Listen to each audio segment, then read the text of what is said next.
Tim from YourSixTech. Today in this video I'm going to show you where to go to cancel your subscriptions on your Nintendo Switch. So if you have the online subscription, it's very easy to go ahead and cancel this out.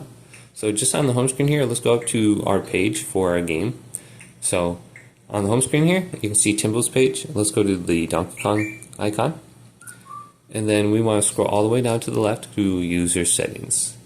And then scroll on down under this list until we get to Nintendo Switch Online. And it says check your subscriptions.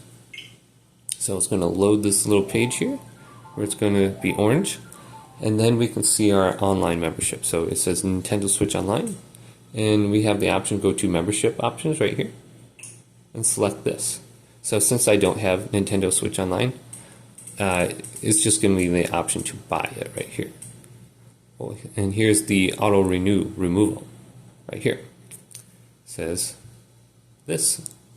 Turning off auto-renew. You can cancel your subscription by turning off auto-renew in Nintendo Switch Online. Your subscription's under account information. Okay, so you probably won't be able to turn it off on here. We have to go to your subscriptions and then go to the available passes and then go to it, and you can cancel the auto-renew under this screen. So hopefully this quick little video did indeed help you out. If it did, leave it a big thumbs up and subscribe to my channel down below for more tech videos coming up next on YourSixTech.